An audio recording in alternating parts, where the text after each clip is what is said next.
Bismillahirrahmanirrahim. Welcome to all of you. Today is Saturday and 9th of May. I welcome to all of you in the class. I hope all of you are fine enough with the strength of Almighty Allah subhanahu wa ta'ala.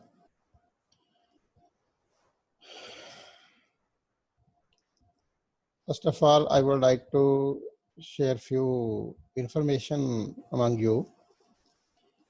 Let me know, can you listen me, Aqab Ijaz?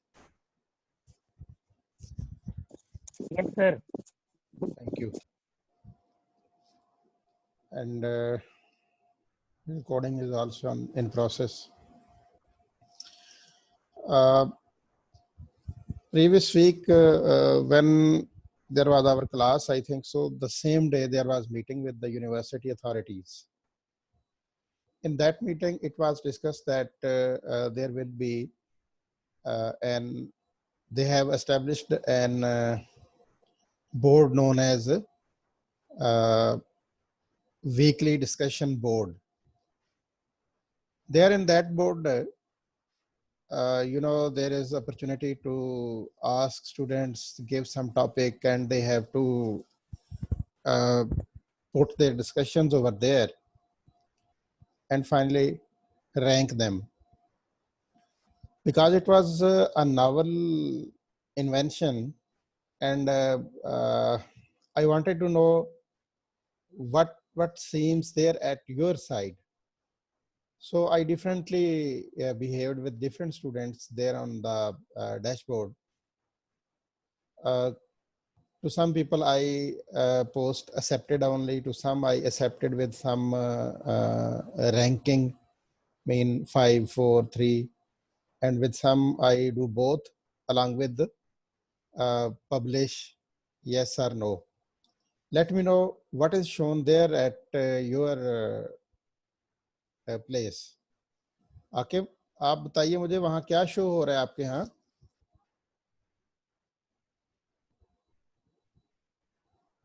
Accepted, sir. Accepted. Accepted के साथ और क्या आता है वहाँ पे? Sir, nothing, sir. Accepted ही है. हाँ जी? Accepted ही है, बाकी नीचे मेरा अपना जो मैंने पोस्ट किया और रिप्लाई वो है. नहीं, उस पे कोई जो आप स्टार्स की बात कर रहे थे जी, वो स्टार्स हैं जी, और कुछ लोगों के हैं. एक्चुअली कुछ वो क्या बात है? जी सर, वो ये ऐसे है कि कुछ स्टूडेंट्स के स्टार से कुछ के नहीं थे स्टार, तो मैं उससे रिलेटेड बात कर रहा था कि वो स्टार किस चीज को शो करते हैं, क्या वो अप्रिसिएशन है, मार्क्स हैं, या क्या चीज है. अच्छा, आपने कुछ के ब्लैक स्टार, सॉरी सर, कुछ के ब्लैक स्टार्स हैं, कुछ के येलो स्टार्स हैं, कुछ का कुछ भी नहीं. यही तो मैं जानना चाह रहा था, जिसके लिए मैंने कल कुछ लोगों को कॉल भी की, लेकिन मुझे किसी ने तसल्ली बख्श जवाब नहीं दिया. बल्कि वो मतलब बस जब मैंने पूछा जी आप देखें आपके डैशबोर्ड पे चेक हो गया, जवाब मुझे ये मिला, थैंक यू सर. बहरहाल, अच्छा, आप ये कह रहे हैं कि वहाँ पे डिफरेंट कलर के स्टार्स हैं, येलो हैं, ब्लैक हैं, और कौन से हैं? और कुछ भी नहीं है, जिनका कोई स्टार है ही नहीं है. तो वो पूछ रहा था कि उनकी अप्रिसिएशन कोई भी नहीं है जिनके स्टार्स नहीं है.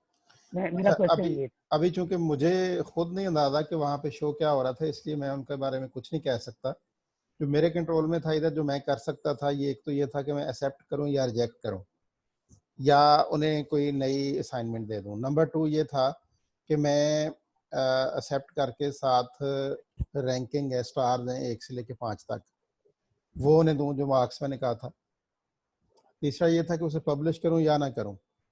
अच्छा, अब कईयों को मैंने पब्लिश किया है, किसी को शो हो रहा होगा, जिसको पब्लिश नहीं किया उसको शो नहीं हो रहा होगा. तो आपके केस में और एक दो और केसेस में मैंने इंटेंशनली थोड़ा वेरी किया था कि समझ जाऊं कि ये है क्या. तो मसला कोई नहीं है आपका, वो ठीक है. जब accepted mean it's fine enough, तो don't worry about that. Okay sir. ठीक है. Okay sir, thank you. हाँ. अच्छा जी, दूसरी बात मैंने ये करनी थी कि पिछले हफ्ते मैंने आप सबको, जिन जिन के मेरे पास नंबर थे, उन्हें मैंने कहा कि जी आप मुझे ना फीडबैक दें, और आप लोगों ने दिया फीडबैक भी. तो फीडबैक का जो एक्चुअल पर्पस होता है वो ये होता है कि हम जान सकें कि जिस मेथोडोलॉजी के जरिए हम काम कर रहे हैं वो किस हद तक ठीक है और इसके अंदर मजीद क्या बेहतरी लाई जा सकती है। ठीक है, तो ठीक, उसमें भी ठीक है, आप लोगों ने इनपुट दिया, उसका कोई और मकसद नहीं था। ये जानना था कि कोई अगर आप उसमें सजेशन देना चाहते हैं, कोई चाह रहे हैं कि जी ये नहीं, ये कर लिया जाए, ये कमी है, ठीक है, नहीं है, वट तो वो मैं मुझे करना था उसमें। तो थैंक्स फॉर दैट अगेन। अच्छा, कुछ लोगों से मैंने ये जो मार्क्स पूछे फ़ोन करके कि जी आपको लगे हैं, कितने हैं, कैसे है, तो ये जो डैशबोर्ड के अंदर अमेंडमेंट्स थी, मैं उसको फाइनलाइज करना चाह रहा था, देखना चाह रहा था क्या रिस्पॉन्ड मिलता है। तो ये थैंक यू आकब इजाज़, मैंने आपको वो किया। फाइनली मेरी ये ख्वाहिश पहले भी रही है और मैंने कई दफ़ा कहा है कि जनाब आप मुझे बजाय करने के टेलीफोन करने के या उस पर व्हाट्सएप करने के, आप ईमेल किया करें जो आपका मसला हो और मैं उसको रिस्पॉन्ड करूँगा, क्योंकि हर वक्त नहीं हम पढ़ सकते आपके मैसेजेस।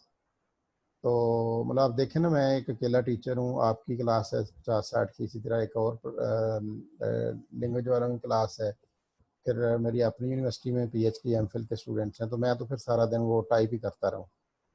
तो जिसको है वो ईमेल करे, सबसे ज़्यादा अच्छा है। कोई बड़ी हार्डशिप है तो वो कॉल कर ले। तो ईमेल करना भी सीखें। आखिरी बात जो इस सेमिनार में मैं करना चाह रहा हूँ, ईमेल करना सीखें। सीखने से मुराद ये है कि एक प्रॉपर तरीक़ाकार होता है, उसको मैसेज को लिखें, पढ़ लें कि उसके अंदर ग्रामेटिकल मिस्टेक्स तो नहीं हैं, सेंटेंस ठीक हैं, आप कहना क्या चाहते हैं। तो चूँकि आप लोग एमफिल इंग्लिश के स्टूडेंट्स हो, तो अगर आप भी इंग्लिश नहीं लिखोगे तो और कौन लिखेगा। बहुत सारे मुझे आप में से जो ईमेल करते हैं, सॉरी टू से, वो क्या करते हैं, रोमन इंग्लिश लिख देते हैं।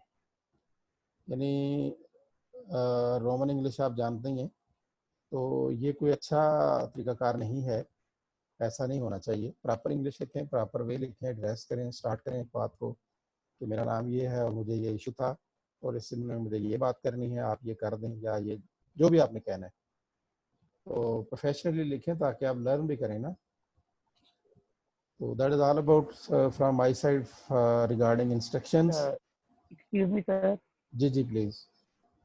सर एक रिक्वेस्ट की थी, अगर सेशन हमारे रिड्यूस हो जाते 4 से 3 तक तो कोई पॉसिबिलिटी नहीं थी कि इस बाकी तरह है टीचर्स कि ना 3 सेशन पर आ रहे हैं। हर सेशन के दरमियान में ना 10 से 15 मिनट ब्रेक तो आ रही है ना, तो जी कोई जी सर। फ़र्क नहीं पड़ता उससे इतना। आप वरी ना करें, आपको थकने नहीं देंगे हम, ठीक है। ठीक है सर, ओके, थैंक हाँ, यू। यंग मैन है तो क्या हो गया।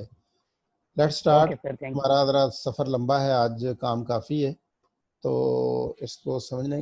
अच्छा, अभी स्क्रीन ज़्यादा विजिबल है, मैंने उसको फुल ओपन किया हुआ है।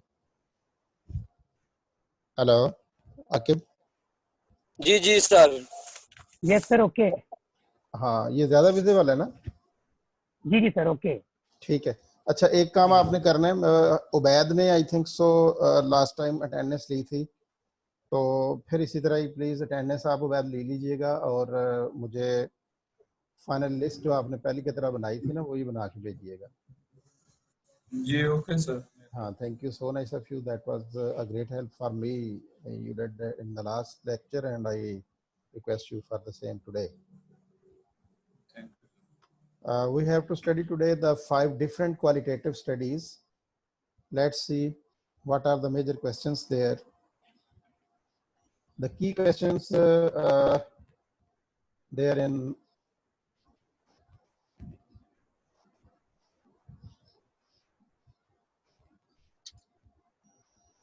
are: what is the central interest in the narrative study, the phenomenology, the grounded theory, the ethnography and the case study.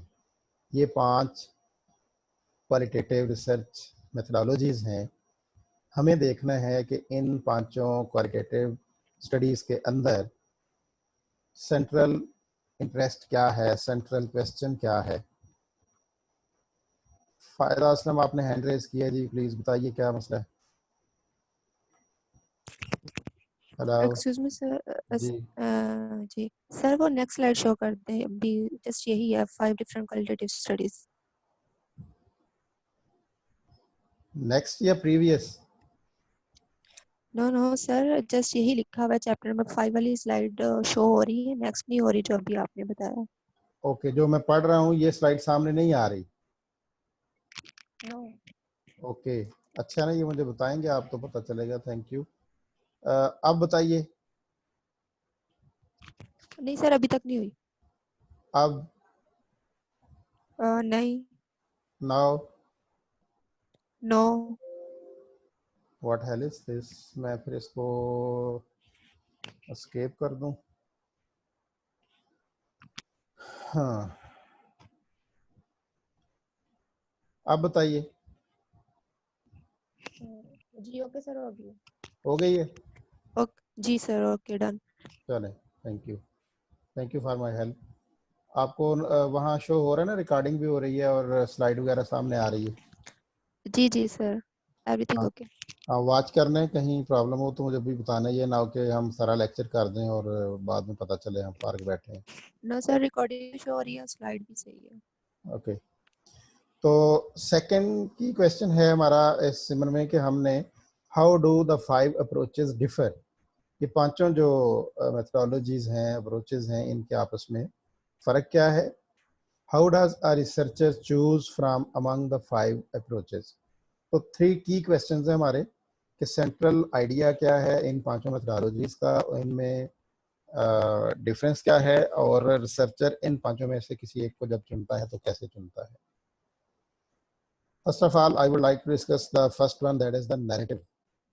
It is the first part of qualitative research. हमने case study जो 5वां number है उसको detail में पढ़ा था। वाक्यों को इन डिटेल उस तरह मैं नहीं जा रहा, ये आपका कोर्स आउटलाइन लंबी है और टाइम कम है। Overview of the study, narrative study.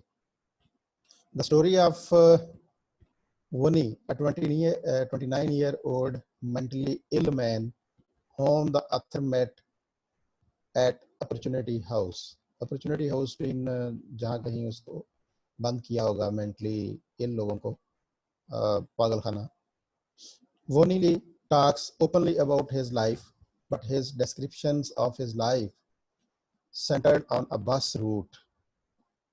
उससे वो मिला है, उसकी सारी उसने स्टोरी सुनी है, तो सारी स्टोरी में ली ने बस रूट की बात की है। द ऑथर टुक अ बस trip with Vonili to his workplace.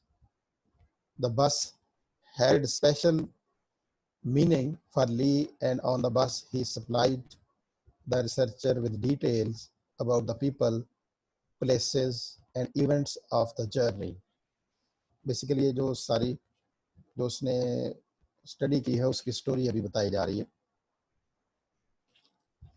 तो इस रिसर्चर ने क्या कंक्लूड किया है? The bus gave meaning to Lee's life through escape and empowerment. This meaning explained why he told his life stories in the form of bus routes. Lee's stable self-image, the bus trip helped him survive the problems in his life. The researcher reflected on the use of metaphor as a framework for analyzing stories of participants in life story projects at the end of the study. तो ये दो बातें हमने देखी कि एक तो overview study ये था कि 29 साल का एक लड़का बंदा है, मेंटली इल है और वो अपॉर्चुनिटी हाउस में था, उससे वो मिलता है, उसकी लाइफ स्टोरी सुनता है, तो उसकी सारी स्टोरी जो है वो एक बस रूट के अगेंस्ट है, ऊपर है। उसमें वो अकॉर्डिंग टू आथर वो लड़का जो है वो बस ट्रिप के बारे में और अपनी बस पे सवार होकर वो घर से बस पे सवार होकर अपनी जॉब पे जाया करता था। और जो स्पेशल मीनिंग है ली के लिए बस के वो ये है बेसिकली कि वो उन्हें उसमें उसने जाना आना, लोगों से मिलना, तो यहाँ से उसे रिसर्चर को डिटेल मिलती है लोगों से मुतल्लक, जगहों से मुतल्लक और इवेंट्स से मुतल्लक उस बस सफ़र के दरमियान में। ली जिन लोगों से बात करता था, मिलता था, ज़ाहिर जब अपनी स्टोरी सुना रहा है तो वो बताता होगा ना कि मैं इस तरह के लोग वहाँ ट्रैवल करते थे और कौन-कौन से स्टॉप्स और प्लेसेस आती थी रास्ते में और सो कॉल्ड इवेंट्स क्या-क्या होते थे। तो इससे जी कोई बात करना चाह रहा है?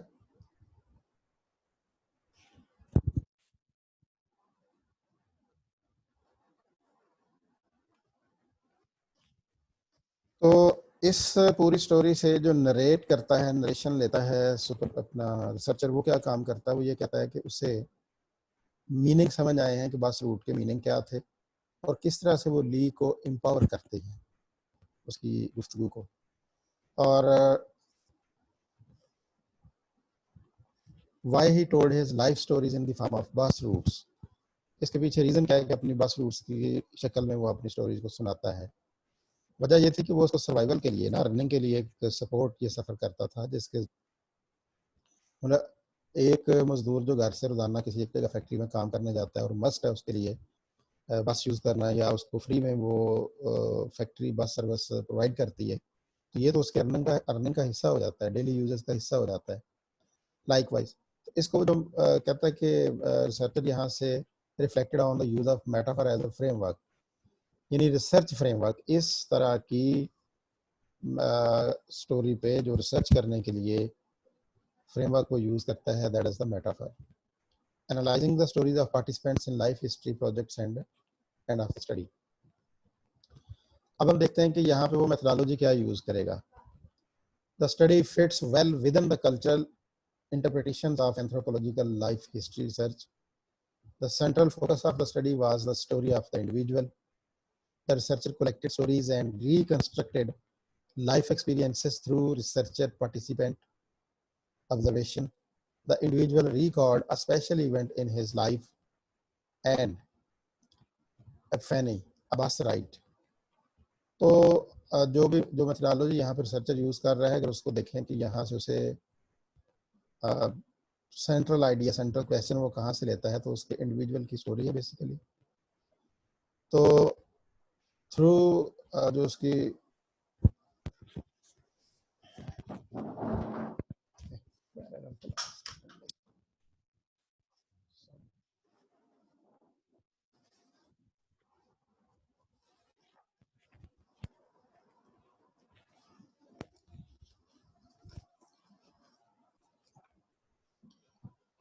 तो ये बस राइट से जी वो अपना इसे कह रहे हैं कि ये data collection methodology of the researcher in this case is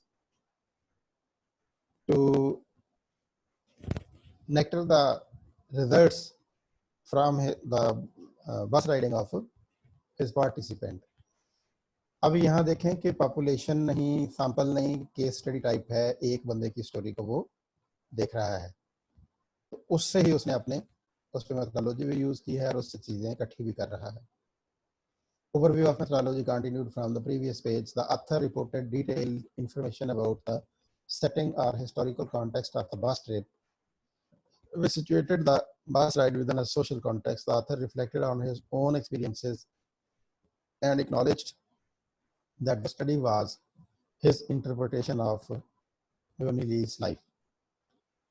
So, अगर यहाँ तक हम ये बात करें तो नरेटिव स्टडी से जो समझ आती है वो ये है कि एक रिसर्चर किसी एक सर्टेन पर्सन को पकड़ता है, एक केस को लेता है, उसके प्रॉब्लम तक पहुंचने की वजह पे जाता है। प्रॉब्लम ये थी कि ये मेंटल हॉस्पिटल में था, तो क्यों हुआ, यानी रिसर्चर का यहाँ पे एक्चुअली देखना ये था कि मेंटल हॉस्पिटल पहुंचने की वजह इससे क्या थी, कोई बीमारी जो शॉक लगा हुआ था, जो प्रॉब्लम थी। तो अब उस को साइकोलॉजिकली भी वो लर्न किया उसने सारी स्टोरी। तो मेजर जो चीज़ें आई हैं सामने, उसका बस का सफ़र सामने आ रहा है। तो जिस तरह हम ख्वाब में या अनकॉन्शियस में वो चीज़ें कर रहे होते हैं जो मामूल में हमें डेली यूज टू होते हैं, लाइकवाइज हेयर उसने अपनी स्टोरी सुनाई और उस स्टोरी को सुन के उसने अपने अल्फाज में रिसर्चर ने बयान कर दिया। This type of qualitative research is known as narrative study. For this, no certain population, no certain sample is required. only a single story can help towards conduction of the narrative method of research. Second is phenomenology. About overview of the study focused on the cognitive representations that AIDS patient had about their disease. उन्हें add के patients को जब कहीं एक जगह वो रख दिया गया करके अलग थलग, जिस तरह अभी आप कह सकते हो कोरोना में क्वारंटाइन में 15 दिन या 3 हफ्ते रखा जाता है, तो उस टाइम का उससे हाल पूछा जा रहा है. The authors advanced the self-regulation model of illness representation that suggested the patients were active problem solvers whose behavior was a product of their cognitive and emotional response to AIDS. अब AIDS जिनको लगी है वो इस overview में ये पता करना चाह रहे हैं, इन्होंने पूछा है, स्टोरी सामने आ रही है कि जिनको ऐसा हुआ जब वो क्वारंटाइन में गए तो उनसे पूछा कि क्या मामला हुए. तो ये रोजी सारी स्टोरी यहाँ रिसर्च के लिए बता रहा है. वो प्रॉब्लम सीधी जहाँ से हाईलाइट होती है वो कि ये लोगों के प्रॉब्लम सॉल्वर थे, तो यहाँ से उन्हें वायरस लगा, क्योंकि मिक्सर ज़्यादा होते होंगे सोसाइटी के अंदर और ज़्यादा कुर्बत लोगों के साथ होगी, जिसकी वजह से उन्हें ये मामला हो गया. The study described how patients represented AIDS in images had not been studied. तो उनकी जो इमेजिनेशन अबाउट दैट थी उसको नहीं यहाँ देखा गया. ओवरव्यू ऑफ मेथडोलॉजी और data collection. Such type cases में यानी फिनोमेनोलॉजी में मेथड या डाटा कलेक्शन क्या होता है, let's see. The study involved conducting interviews for over 18 months with 58 men and women with a diagnosis of AIDS. तो population कितनी है? 58 मर्द और औरतें हैं जिन्हें एड हो चुकी थी. टाइम कितना लग रहा है? 18 महीने. मेथड अपना डाटा कलेक्शन का मेथड क्या है? Interviews. The interview questions reflected a phenomenological framework. यानी हमने कहा ना फिनोमेनोलॉजी है, तो जो फ्रेमवर्क ऑफ द रिसर्च यहाँ पे यूज किया गया है वो फिनोमेनोलॉजिकल है. जिस तरह वहाँ पे मेटाफोरिकल था, नैरेटिव में था मेटाफोरिकल, यहाँ पे है फिनोमेनोलॉजिकल. क्या क्वेश्चन या किस तरह थे जो पूछे गए उन लोगों से? What is your experience with AIDS?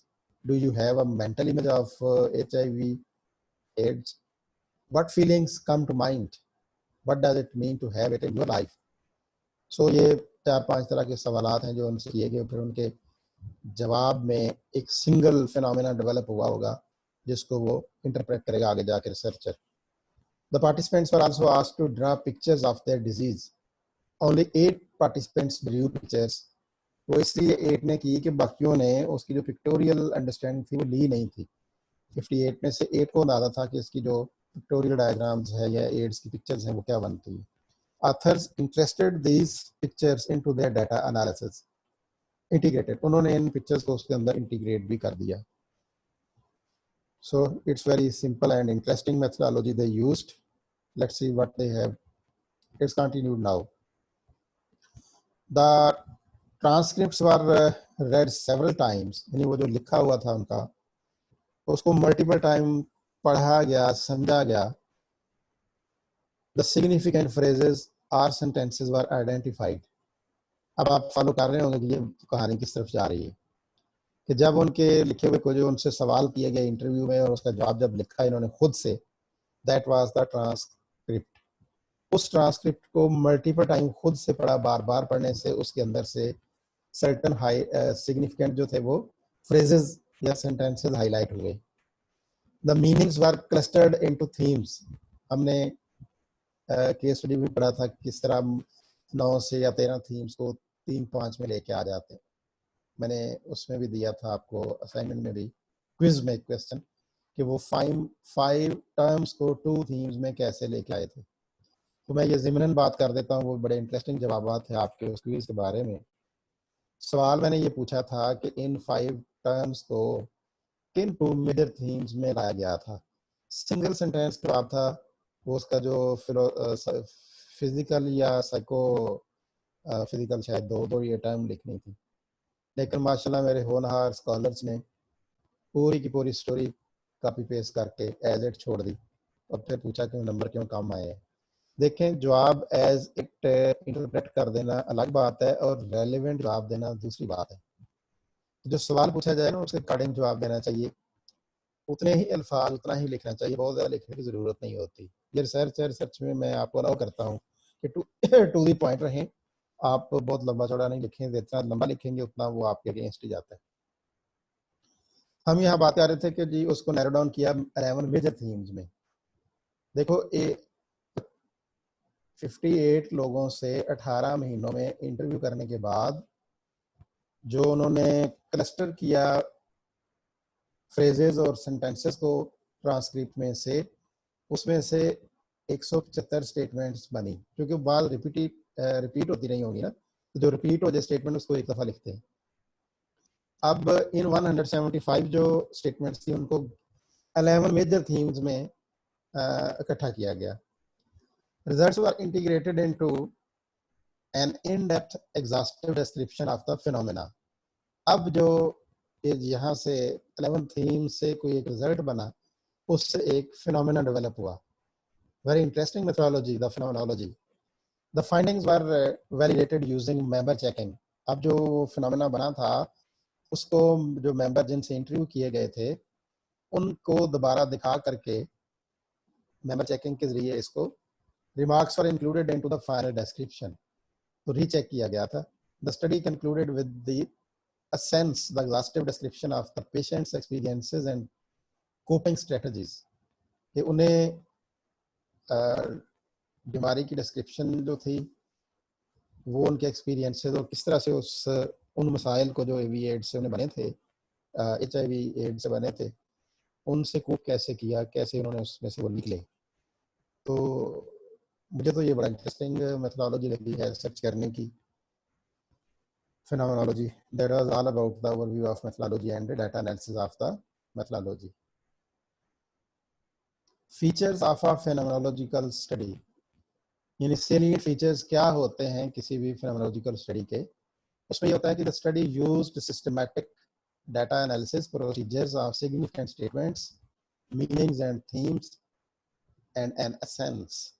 The study included tables illustrating significant statements, meanings and theme clusters. Study included a central phenomena, यानी 175 आइटम से 11 थीम और 11 थीम से एक फिनोमेना। ठीक, that was appropriate for the phenomenology. The study involved rigorous data collection, mean 58 participants. The study ended by describing the sense of the experience, that mean it gone through 18 months. So that was all about the phenomenological study. 51 लोग show होते हैं attendance के time पे, आप 57 कहाँ से हो जाते हो भाई। Now the third methodology in qualitative research is grounded theory. According to Morrow and Smith, जी को बात करना चाह रहे हो? अस्सलाम वालेकुम सर, उबैद जी उबैद, यस सर। मैं थोड़ी सी ये कंफ्यूजन है मुझे, मैं क्लियर करना चाह रहा था। कुछ स्टूडेंट्स ज्वाइन होते हैं फिर लीव हो जाते हैं, उनकी अटेंडेंस मिस हो जाती है, और कुछ के यहाँ पे सिर्फ नाम लिखे हुए, रोल नंबर नहीं लिखे हुए। अच्छा, ठीक है। आप इस तरह किया करें ना कि जो फ्लुएंटली क्विट कर जाते हैं ना, बस ऐसे ही हाजिरी लगवाने के लिए आते हैं, आप मुझे हेल्प आउट करें, उनको अलग से लिखा करें, फिर उनसे पूछते हैं कि मसला क्या है। जी ठीक है सर। और यहाँ पे एक स्टूडेंट है सर, मैं उनसे पूछना चाह रहा हूँ, सिद्रा बशीर है, नाम लिखा हुआ, 2 स्टूडेंट्स है इसी नाम से, एक शो हो रही है, उनका रोल नंबर नहीं शो हो रहा। आप अपना शो करें जी, वरना अटेंडेंस नहीं लगेगी। और उबैद मेरे बिहाफ पे अटेंडेंस लगा रहा है, किसी को कोई ग्रीवेंस हो तो मेरे से बात करे, उससे लड़ाई करने की जरूरत नहीं है, क्योंकि उससे मैंने कहा मेरा काम कर रहा है जी। Overview of the grounded theory. The study focused on the survival and coping strategies of 11 women with the experienced childhood sexual abuse. अच्छा, ये स्टडी जो थी ग्राउंडेड थ्योरी, ये 11 औरतों पे की गई जो जिन्हें चाइल्डहुड सेक्सुअल अब्यूज फेस करना पड़ा अपने उसमें चाइल्डहुड में। देखें किस तरह से लोग अपने आप को सेक्रीफाइस करते हैं और पार्टिसिपेट करते हैं, क्योंकि एक रिसर्च है, उसमें सपोर्ट करना है कि आइंदा इस तरह के मसाइल ना हो, तो लोग पार्टिसिपेट करते हैं। The study included an extensive passage on data coding of information and meaning. The authors developed a visual model of the process that was focused around the central category of threatening or dangerous feelings along the helplessness, powerlessness, and lack of control. You know, जब sexually abuse in childhood का experience कोई बताएगा तो ये सारे keywords हैं, ये सारी बातें समझ आ जानी चाहिए, उसमें इन्वॉल्व हो रही होती हैं. That was basically the central point of the study. Methodology इन्होंने क्या यूज की? The authors collected data from personal interviews, focus group and participant observation.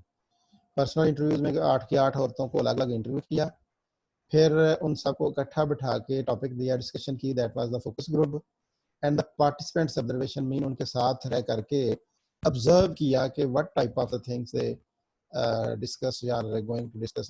हमारा Imtiaz, what do you want to say? अस्सलाम वालेकुम सर. जल्दी से. वालेकुम अस्सलाम. सर एक्चुअली वो वैद भाई अटेंडेंस की बात कर रहे थे, तो मेरे मोबाइल में कोई प्रॉब्लम हो गई है, तो मैंने अपने सिस के मोबाइल से मीटिंग ज्वाइन की हुई है, तो मैं कह रही थी कि मेरी अटेंडेंस. अच्छा जी. The authors coded the data. वो जो अब उनसे इंफॉर्मेशन देंगे, इंटरव्यू, फोकस ग्रुप और पार्टिसिपेटिव ऑब्जर्वेशन, इन दोनों में से जो डाटा इकट्ठा किया गया उसको फिर कोड किया गया. कोडिंग को हम बहुत डिटेल में केस स्टडी में पढ़ चुके हैं. फिर जो the data was reassembled into visual model.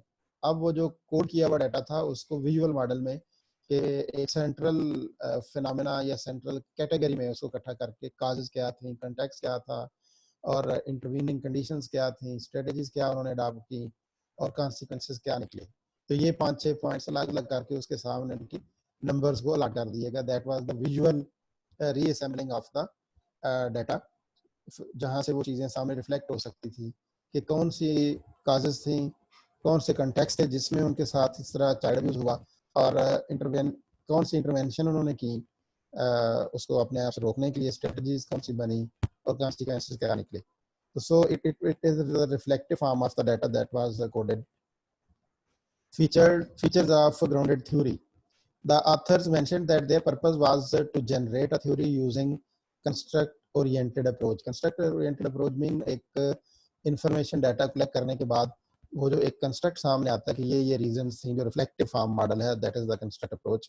The grounded theory procedure was discussed and used to the framework of systematic grounded theory.